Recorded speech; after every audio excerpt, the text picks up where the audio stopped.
In today's video, I'm going to teach you how to disable Smart App Control in Windows 11. If you need to turn this feature off, I'll walk you through exactly where to find the setting and what to expect before you make the change. Smart App Control is a security feature in Windows 11 that helps block untrusted or potentially harmful apps.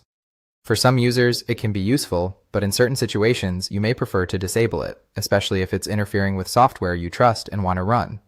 To begin, open the Windows Settings menu. You can do this from the Start menu or by using the Settings shortcut if that's faster for you. Once the Settings window is open, look over to the left-hand side and select Privacy and Security. This section contains many of the built-in security and protection options available in Windows 11. After that, scroll until you find Windows Security and open it. This will take you to the area where Windows manages core protections for your device. From there, choose App and Browser Control.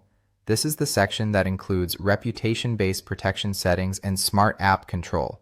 Once you're in App and Browser Control, find and click Smart App Control Settings. This will open the page where you can manage the feature directly. Here, you'll see the available setting options. To disable Smart App Control, select Off. Before you finalize that choice, it's important to understand one key detail.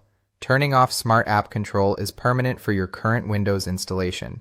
That means if you disable it now, you won't simply be able to turn it back on later with a single click.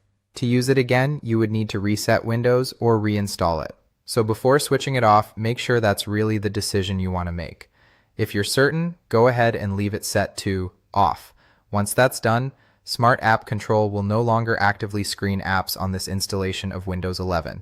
That's all there is to it.